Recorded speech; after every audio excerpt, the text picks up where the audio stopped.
Well, at first we tried to hide it. We would never tell anybody outside because it would frighten customers away. Whether it affected the business, I don't think so. I don't think had any much effect on the business at all in any way. It affected me. I saw things that I never ever expected to see in my life happening, and I am pretty skeptic about it all. There's got to be somewhere, there's got to be an explanation, because what I've witnessed, it's been fantastic. I know there are, horrible things do happen, but with us it was amazing. It was happy. It brought a lot of happiness into the shop. I believe in God, and if there's a God, there's a ghost. David Fontana is Professor of Psychology at Cardiff University. He's also a very prominent figure in paranormal research in this country. Indeed, he is the current president of the Society for Psychical Research. He has become personally involved in one of the most remarkable series of paranormal activities ever to have occurred in this country. So I was privileged in this sense, in fact, to see so many things over such a long period of time. And even when I took a colleague of mine along so that we had two people watching what was happening, she also was able to see a number of these phenomena. And we were quite certain that there was no trickery involved. There was no question of this.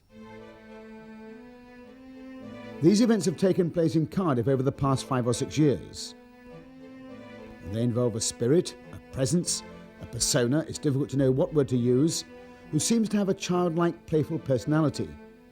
Formerly he is called the Cardiff Poltergeist, that is to say a disembodied spirit. But to those who've come in contact with him, he is known affectionately as Pete. And they do seem to feel genuine affection for Pete. He is, if you like, the E.T. of the spirit world. Playful, mischievous, whimsical, friendly. One day, I think it was Ian, was standing at the bench, and something hit him on the chest, if I remember right, and dropped onto the floor. He picked it up and he just threw it back into one of the corners of the room. And immediately a missile of some sort, I think it was the same thing, came straight back at him and hit the wall behind his head. So he looked at me and I looked at him, and he picked up another missile and he just threw it back again. And instantly back it came again. And this became a regular, he played with it then for 10 minutes, 15 minutes, but this became a regular item. And many people threw stones into that corner, or nuts and bolts. And 9 times out of 10, they had something back. And John said to me, he said, well, you let me know if you see anything odd or, strange. So I said, right. Well, the next thing, as he said that, I heard ping, ping, and John looked at me, he said, that's the start of it. So I said, well, what is it? He said, well, believe it or not, he said, it's stones. I said, well, where's it coming from? He said, well, come into the workshop, and he said, I'll show you. We went into the workshop, and he pointed at a certain part of the workshop, and it was up in the corner. He said, pick up a stone and throw it. Well, I picked up the stone, and as I threw it, someone came hurling straight back at me. I couldn't believe what I was seeing. He said, what did I say? So he said, look on the wall. So I looked on the wall, and John had on a rack all these different sized spanners. He said, look at the spanners. One spanner was swinging back and forth, then the other would swing back and forth. And then before I realised, the whole lot was swinging back and forth. So I started laughing. I said, John, I said, we've got something strange in this place. He said, I know. He said, that's what I've been telling you. But he said, for a long time, he said, it happened in the other building, but he said, I thought it was the boys fooling around. There was an office upstairs above us, and one day a paper clip landed on the bench. So Richard picked it up and he said, that's a bit mean, Pete. Have you got any more? With that, a whole box of paper clips landed on the fire. Bang. Never bounced or anything, just bang. So we just look at one another, and then Richard says, what about some paper to go with it? And down behind us floats a sheet of paper. when we look at it, it's a stationery order. So I went and saw the chap upstairs, and I said, "Is this yours?" He said, "That's my stationery order. I made it out this morning."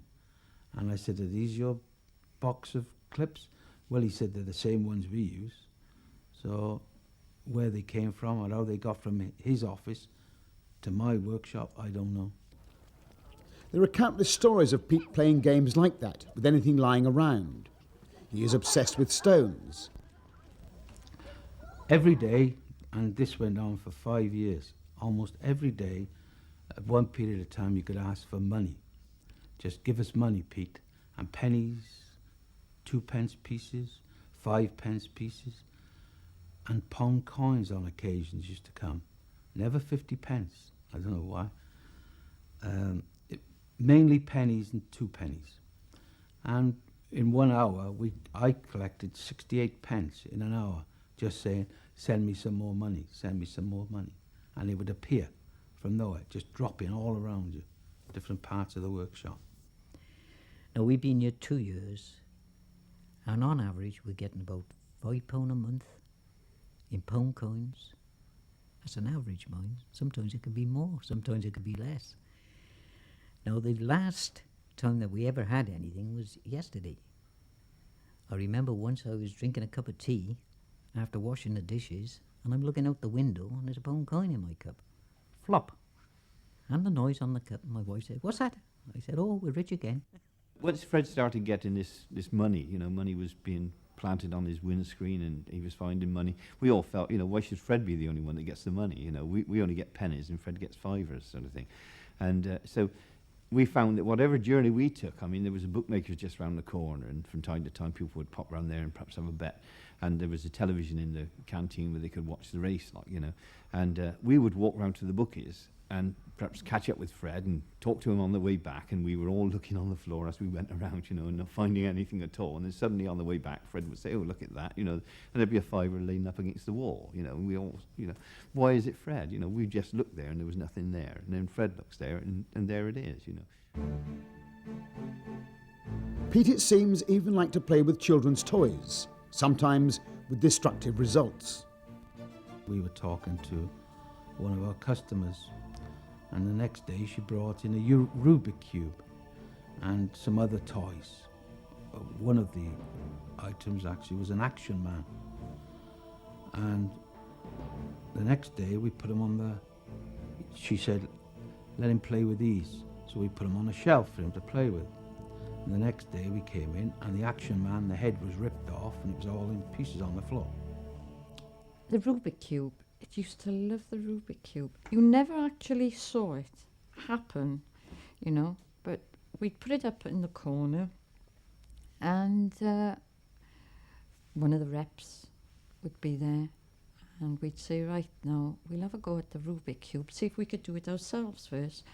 And not one of us could do it. So then we had a code, B for blue and so forth, And then we'd be in the coffee room having a cup of coffee, and we'd mess it all up, and within seconds somebody would look and it would be all done. Amazing, absolutely amazing.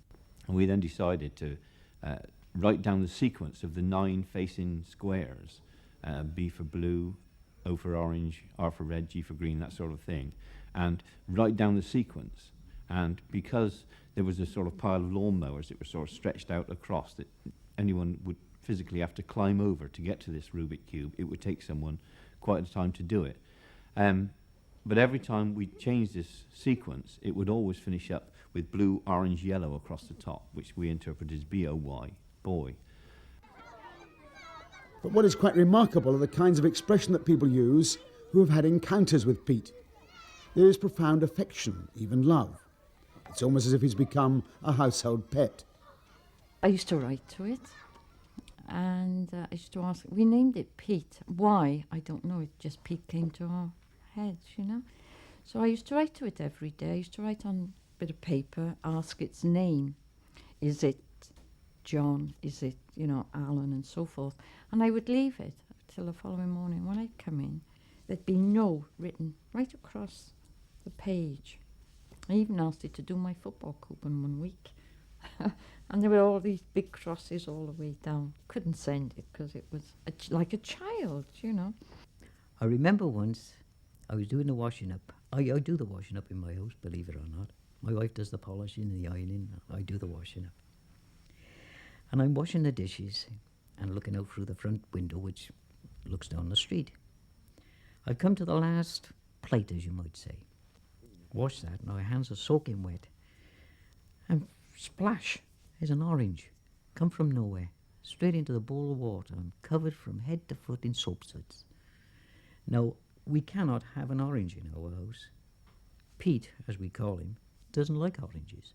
You have tangerines, apples, pears, bananas, anything. But an orange, no.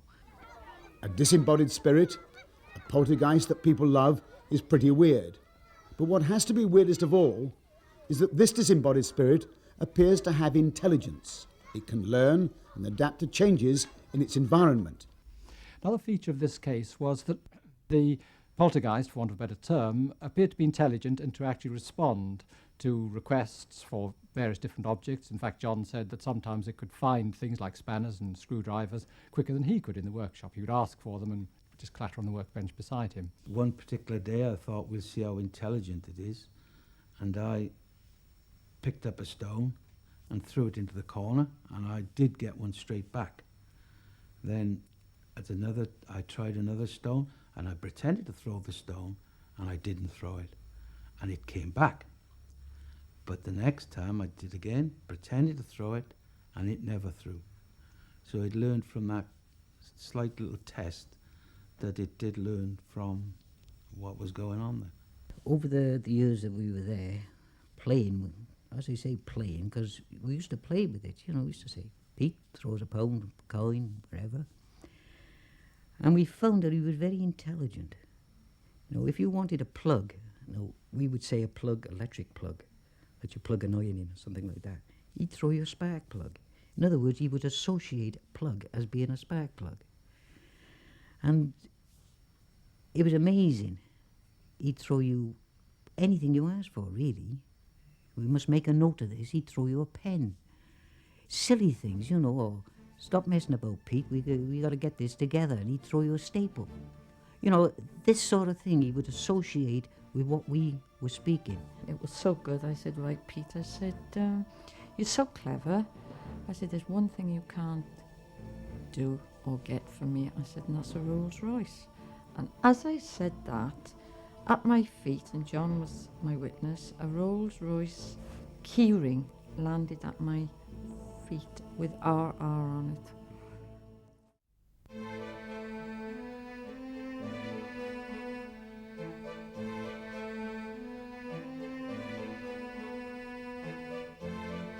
Pete, the playful poltergeist, first made his presence felt in, of all places, a lawnmower repair shop in a shed in Cardiff. At one stage, Pete became totally addicted to these little lawnmower carburettor floats. He just couldn't resist playing all kinds of tricks with them. Well, he went through a period of floats. Floats like this used to appear and disappear. You'd put them down on a surface, and 10 minutes they'd be gone. And you usually find them stuck up in the ceiling, or they'd come back. And then, so we started playing with them and putting them in certain positions. One particular day, as we were locking up, we put one in a position where we could all see it, to see if it would be gone the next morning when we came in. And we locked the door, got in the car, 4 of us, and went up the road. We stopped at a shop for one of the chaps to get some cigarettes, Fred. He went in the shop, and as he came out, he was as white as a sheet. And I said, what's wrong? And he said, look. And he opened his hand, and there was change in there, money, and a float like that. And he said, it's got to be the one from the shop. So I said, oh, I don't think so. So he said, let's go back and check. We went back and checked, and we opened the shop, and we pushed the door, and there's nothing where the float was when we left it, only a matter of 10 minutes earlier. And this one morning, I noticed it first, actually. We went in, and I happened to look up at the ceiling, And I thought, what's that stuck in the ceiling? And there is no way, because we had people trying to do it, there was no way you could push that into with ceiling tiles. Anyway, we took it down. There was a £5 note all screwed up, stuck on the end and then stuck in the ceiling. Well, we had this for a week, so it got that we had a bit of fun with it, because we say, whose turn next? My wife and I locked up the shop about 5 o'clock one evening, and it was a beautiful summer's evening, and we drove home. Got so far, and I said, we must get some grub, because we're hungry.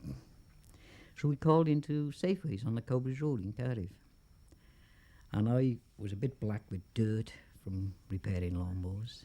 And I'm sat in the car and I'm tapping the wheel of the car, steering wheel, to the music. And with that, there's a chap next to me, and he's doing the same, because he must have the same music on. Now, my window is open on my side. My wife goes into Safeways to buy some food. And then I look up into the sky, and there's this black mass. It was something like a black piece of rag coming towards me. Now, it came through my window, hit the passenger window. My window was open, and just 5 different floats all on the floor of the car. I'd made a sponge. The same thing happened to my sister-in-law this one Sunday. And John was talking about lawnmowers and so forth. And I couldn't believe it. And on the table, I made the sponge. It was on the cake stand and everything. And when I turned around, there was a carburettor float stuck in the middle of it. And the same thing had happened to my sister-in-law. So she had the same experience. And floats became the order of the day for this thing to play with, and it just played around till it got tired of them, and in the end it went on to something else, usually keys or something different. It changed its whole thing, and it said, fed up with that, let's go on to something else. Nowadays it seems that Peter's moved in with John's brother-in-law Fred, who also used to work in the lawnmower repair shop. Fred is now retired, and he is the only person who claims actually to have seen Pete. Now, he was a little boy dressed in 1940s clothes, and no figure or face. You could see the outline, and he had a sort of a cub cap on his head, and you could see the outline of his hands, his face, and yet you couldn't put a face to him. But he was sat on sort of a fixture where we kept spare parts for lawnmowers. Now, he looked out of proportion to me. His body, compared to his size, his head should have been in the ceiling. It's hard to explain, but he looked really out of proportion. Now, this happened several times.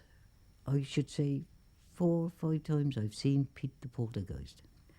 Now, I remember once when John was doing a lawnmower. When I say doing the engine of a lawnmower, and there was a nut that he could not get undone.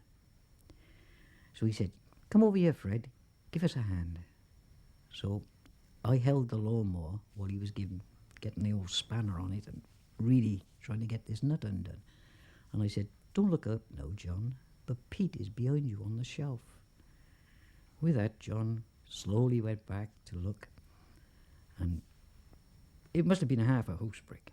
Just come down, and it just smashed on the lawnmower. It frightened us. In fact, we went outside for a smoke afterwards. It was that frightening. Another time, I was locking up the shop, and Pete was in our little canteen where we used to have cups of tea, and he was waving to me, just one hand up. No hand, but you could tell he was waving because the sleeve was moving. And I was walking slowly because I was on my own, and I was frightened. And I said, come on now, Pete, I got to go home. And he just vanished. Vanished completely.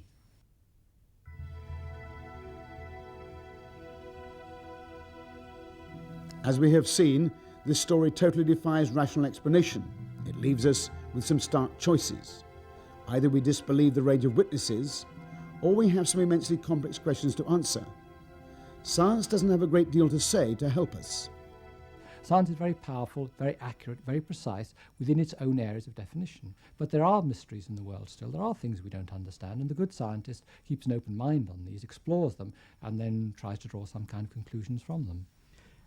Science, in a sense, has been found wanting, although I have to say that, in a sense, most scientists have not even considered whether paranormal phenomena exist or not. They have simply assumed it doesn't. And their opinions, in fact, are worthless. They have not studied the subject. But even when those scientists who have done so have spent decades studying it, like Professor William James or Professor Sir Oliver Lodge, their understanding has been very, very limited. And it could be, you see, that the 21st century, if our civilization survives, and if there are still scientists around, it may be that they will have to realize that the understanding of human personality in its non-physical material aspects is totally beyond our understanding, beyond the methods of science as it operates now. That doesn't mean that there will not be an answer, but it'll be something that we cannot envisage now.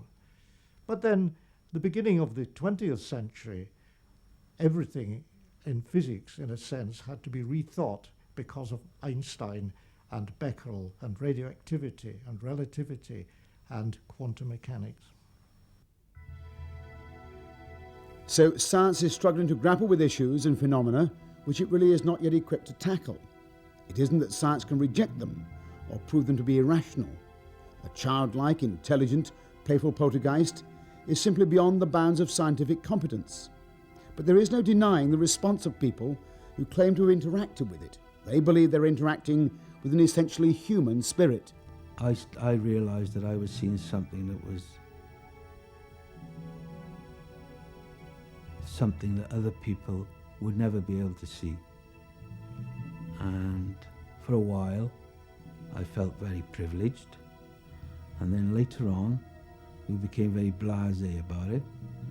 And I think by the time it went, I was glad to see it go.